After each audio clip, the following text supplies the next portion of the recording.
Stock पे जो है हमने ओपनिंग का फिसड्डी भी था, ये हमारा स्टॉक में भारी गिरावट देखने मिल रही है। लगभग 11% गिर गया था, थोड़ी सी रिकवरी है, लेकिन अभी भी 9% गिरा हुआ है। जिस तरह इंडिपेंडेंट डायरेक्टर ने रेजिग्नेशन दिया, लेकिन बहुत सारे एलिगेशंस जो है कंपनी ने दिया है। इसके क्या एलिगेशंस हैं और इसका क्या रैमिफिकेशंस हो सकता है, इसके सारे डिटेल्स हमें वरुण बताएंगे। वरुण, केआरबीएल में हुआ क्या है? एक इंडिपेंडेंट डायरेक्टर ने रेजिग्नेशन दिया, लेकिन उसके साथ 10-12 पॉइंट्स उन्होंने लिखा है, और पहले भी केआरबीएल में कुछ कॉर्पोरेट गवर्नेंस इश्यूज हुए थे, हिस्ट्री बताता है इस स्टॉक में। लेकिन इस बार नया क्या है, ये बताएं। देखिए, इस बार नया ये है कि इस कंपनी के जो इंडिपेंडेंट डायरेक्टर थे अनिल कुमार चौधरी साहब, उन्होंने रिज़ाइन कर दिया है। हालांकि इनके रेजिग्नेशन की खबर पहले आ चुकी थी, 9 सितंबर को ये पता चल चुका था कि ये रिज़ाइन कर चुके हैं, लेकिन रेजिग्नेशन के पीछे का कारण जो है वो अब पता चल रहा है। और कहीं ना कहीं ये बहुत तकलीफ वाली चीज़ है, जिसकी वजह से स्टॉक के इस तरह की गिरावट आपको देखने मिल रही है। अब जो रेजिग्नेशन के पीछे इन्होंने कारण दिया है वो सीधा का सीधा मैनेजमेंट के जिस तरह से काम करने के तरीके हैं और कॉर्पोरेट गवर्नेंस का इशू जो है उसके तरफ कहीं ना कहीं हाईलाइट करता है।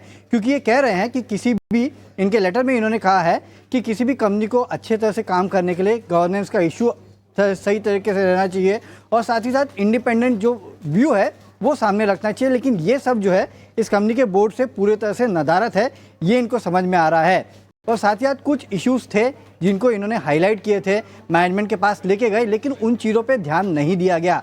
जिस तरह के इश्यूज़ के हाईलाइट कर रहे हैं उसमें यह है कि जो मिनट्स ऑफ मीटिंग होती है बोर्ड मीटिंग की, उसको बराबर से लिखा नहीं जाता था, उसको बराबर से सर्कुलेट नहीं किया जाता था।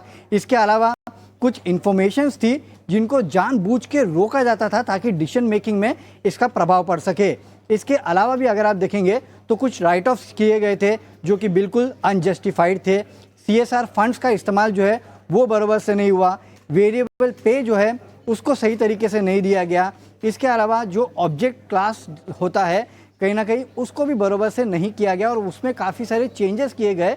जो ऑब्जेक्ट क्लास होता है किसी भी कंपनी का, वो भी गलत था। और साथ ही साथ बाहर के लोगों की तरफ से भी कुछ अनड्यू इंटरफेरेंस जो है वो कंपनी में चल रहा था, जिसके कारण बोर्ड की जो ओवरऑल कॉन्स्टिट्यूएंट्स है या फिर बोर्ड के काम करने के जो तरीके हैं उसमें अड़चनें आ रही थी। इनका कहना था कि मैंने लगातार इन चीज़ों को बोर्ड के सामने उठाया ये सोच के कि इसका रेजोल्यूशन होगा, लेकिन उसके ऊपर कोई भी रेजोल्यूशन नहीं हुआ, और कुछ हद तक ऑपरेटिंग एनवायरनमेंट ऐसा हो गया था कि शायद इनको साइडलाइन किया जा रहा था। तो ये कुछ ऐसे इश्यूज इन्होंने अपने लेटर में हाईलाइट किए, जो कि इन्होंने अपना लेटर दिया है, जो कि कहीं ना कहीं ये बताते हैं कि बोर्ड का जो कामकाज करने का तरीका है वो सही नहीं है, और कॉर्पोरेट गवर्नेंस के सीधे सीधे लैब्स जो है वो इनके लेटर से सामने आ रहे हैं। इसके लिए आपने देखा था कि 9 तारीख को जब इनके रेजिग्नेशन की खबर आई थी तब इस तरह का इम्पैक्ट नहीं हुआ था, लेकिन अब जब ये लेटर सामने आया है तो आप देख रहे हैं कि स्टॉक की धुलाई हो रही है, क्योंकि लेटर में साफ साफ समझ में आ रहा है कि मैनेजमेंट के काम करने में गड़बड़ी है,